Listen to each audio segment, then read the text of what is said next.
Hey everyone, Nigel and Luke here, and welcome to Crime Zone.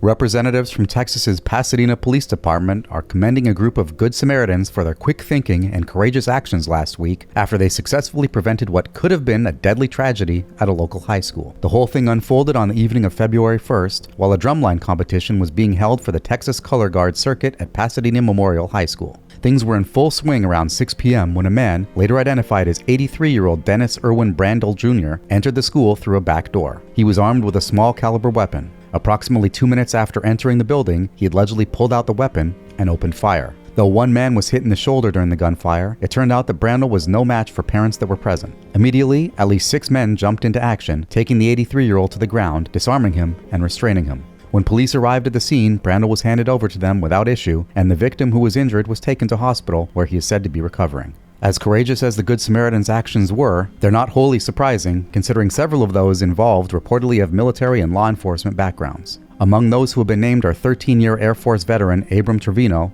14-year Army veteran Adam Curo, 4-year Marine Corps veteran Efren Pollo Castillo, and veteran Houston Police Sergeant Joe Sanchez. As for why Brandel did what he did, he claimed to police following his arrest that he thought he was being chased and that he feared for his and his wife's safety. He reportedly drove from his home about 40 miles away in the city of Spring before the shooting and had no prior connection to the school. He is now facing charges of aggravated assault with a deadly weapon.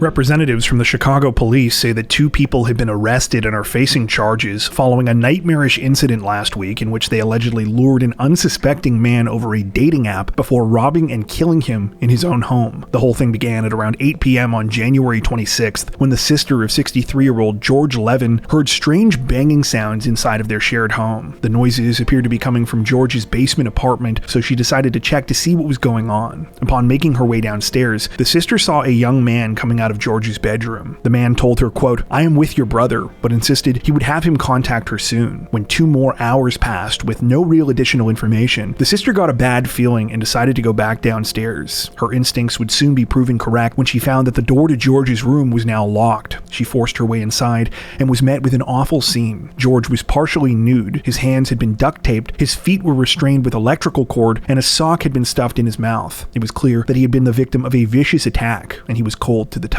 After calling 911, the sister attempted to perform CPR, but sadly it was already too late. George was pronounced dead shortly after help arrived. In addition to the eyewitness sighting provided by George's sister, police say that they soon uncovered a wealth of evidence pointing to the young man she had seen, as well as a second male suspect. The men, later identified as 21-year-old Hyderwin Bello Morales and 29-year-old Jefferson Ubia Delgado, were linked to the case after they were spotted on surveillance video using cards from George's wallet and his phone, both of which they allegedly stole. The men reportedly used the stolen items at a vape shop and gas station to make purchases and bought a further $4,000 worth of products on Amazon. Following the pair's arrest several days later, authorities say they pieced together the rest of what had happened. They allege that Morales communicated with George over the dating and hookup app Grindr before convincing him to meet up in person at his home on the evening of January 26th. George was then ambushed, brutally beaten, robbed, and left for dead. After Morales and Delgado were charged with murder and robbery, their defense lawyers offered this explanation. Quote, "It was an unfortunate incident. We have no way of knowing what happened in that room and what was consensual and what was not." The lawyer also suggested that the reason the suspects had George's phone and other personal items were because they had been given them in exchange for sex. Even before their arrests this week, it seems Morales and Delgado were already in legal trouble. Delgado was apparently wearing a GPS ankle monitor from U.S. Immigrations and Customs Enforcement at the time of the murder, and Morales had been arrested previously only 2 weeks earlier after he was accused of trying to lure a 13-year-old girl into his vehicle.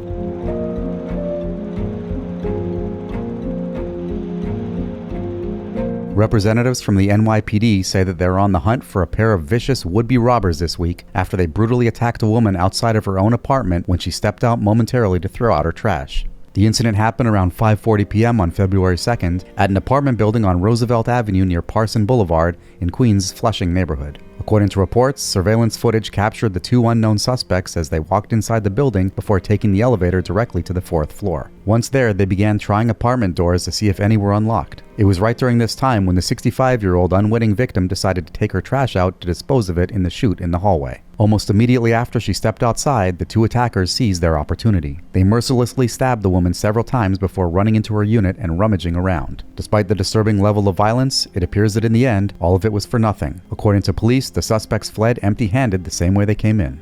Thankfully, the female victim was quickly taken to a local hospital and is expected to survive. Understandably, the crime has left residents of the apartment complex shaken, who say that it's normally a quiet building. Still, the crime is particularly unnerving because the suspect's behavior in the surveillance video appears to show that they're familiar with the scene. They seem to know where they're going and even remember to put their heads down as they pass the cameras. At the time of this recording, the identity of the two perpetrators remains unknown and the situation is still under investigation.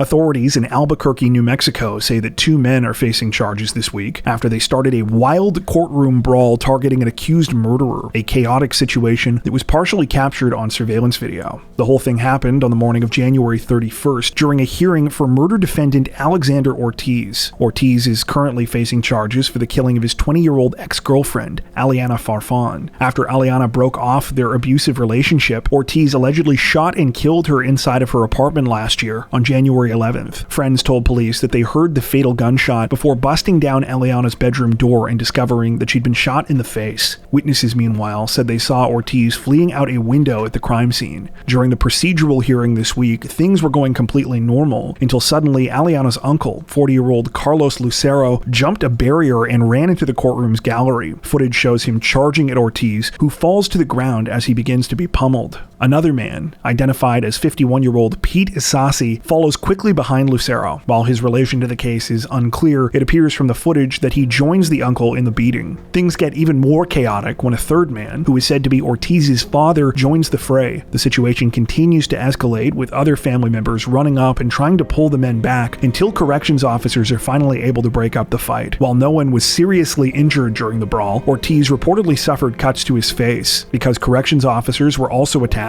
Lucero and Isasi were arrested and charged with assault and battery of a peace officer. It seems that Lucero doesn't mind though. He later explained to authorities that Ortiz, quote, killed my niece like a coward, stating, it was worth every moment. According to reports, the murderer of Aliana Farfan isn't the only one Ortiz is accused of. He's also facing charges related to the killing of a 35-year-old woman named Nicole Maldonado, a crime that happened less than a week later at a local food market. Following this week's hectic situation, a spokesperson for the 2nd Judicial District Court where it all took place said that the incident highlights the importance of courtroom safety. They stated in part, quote, this is just one more incident that we continue to deal with. These are the types of things that we see regularly. I really want to give recognition to the MDC officer who was caught in the middle of this. He did everything he could to ensure the safety of everyone.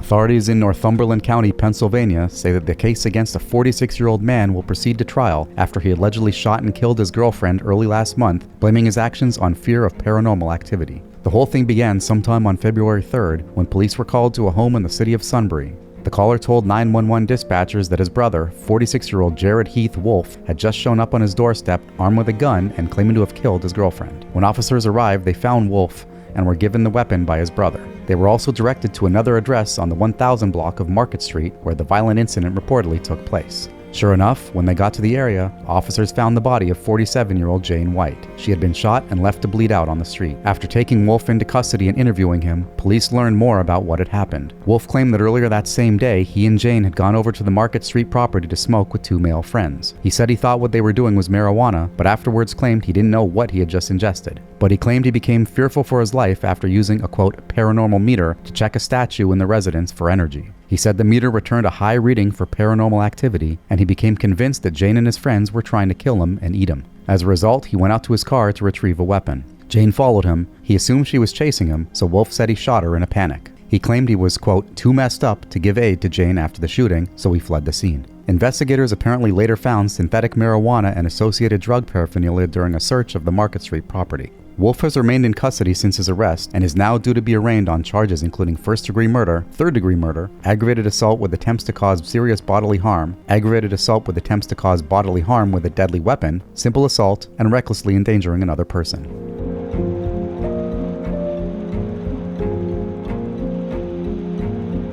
Representatives from the Florida Highway Patrol released the details of a bizarre recent high-speed chase this week, and the only thing more wild than the pursuit itself was what the male suspect was wearing when they finally caught him. According to police, the whole thing began just after midnight on January 27th, when officers with the Highway Patrol spotted the man in question, 36-year-old Dylan Keith Devereaux, driving recklessly and at a high rate of speed in Pasco County. They attempted to pull Devereaux over, but he allegedly refused, leading to a chase. Even after the 36-year-old crashed his truck into a tree, he was apparently still quite a handful. Despite being hit twice with a stun gun, he managed to wriggle his way out during a fight with officers, running off into the woods with a handcuff dangling from one of his wrists. Thanks to the help of a police canine, authorities were able to track Devereaux to a nearby property in the community of Aripeka. The canine's involvement is even more fitting once you know what Devereaux was wearing once he was caught, though police would have to exercise a bit of patience first. When they got to the house, which belonged to Devereaux's girlfriend, she claimed that he wasn't there and didn't want anyone to come in because there were illegal drugs inside. After several more hours, authorities were able to obtain a warrant and they returned to the property. That's where they successfully took Devereaux into custody, who was dressed in a Dalmatian onesie. Unbelievably, his girlfriend, who had earlier admitted to having the drugs, was also arrested because she apparently never bothered to get rid of them. Devereaux, the Dalmatian, is now facing a litany of charges, including fleeing to elude, escaping, reckless driving, leaving the scene involving property damage, battery on a law enforcement officer, assault on a law enforcement officer, resisting an officer with violence, resisting an officer without violence,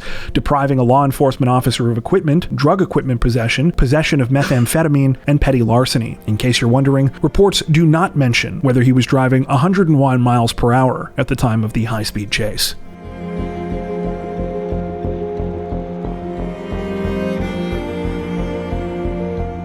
Authorities in Kenosha, Wisconsin say that they're investigating a disturbing mystery this week after a man and his dog were found stabbed to death inside of a home just hours after police were called there about a potential burglary. The whole thing began shortly before noon on February 3rd when police received a 911 call from a 52-year-old man named Andrew Fankuch. Andrew said he believed someone might be in his home on the 8500 block of 18th Avenue. He said that he had returned to find that his back door was broken. However, when police arrived and looked around, they couldn't find anyone inside. A little over 2.5 hours later, authorities received a second call about a possible burglary at the same residence. Only this time, Andrew wasn't the one calling. When officers arrived, they found blood on the same back door, which had been forced open. Things got even more disturbing when they headed inside. In the basement they found Andrew, along with his dog Jake, who were both suffering from brutal knife wounds. Andrew was pronounced dead at the scene, while Jake died shortly after police arrived. After launching an investigation and obtaining surveillance footage and witness statements from the surrounding area, police turned their attention towards a 41-year-old man named Justin Turchik. Turchik had been seen walking around near the crime scene, and photos of him were quickly shared with the public. It turned out that wasn't the 41-year-old's only connection to the incident. While Turchik didn't know Andrew, his grandmother had previously lived at the 18th Avenue home. In fact, it had been sold while he was in jail for another knife-related offense. He was only released on January 29th, and Andrew had moved into the property just 3 days before the murder. Family members of Andrew's say they've been left stunned and heartbroken by his sudden and senseless murder. They also say he and his dog Jake were inseparable. Justin Turchik was ultimately found and arrested later the same day as the killings. He has now been charged with first-degree intentional homicide and mistreating animals causing disfigurement or death.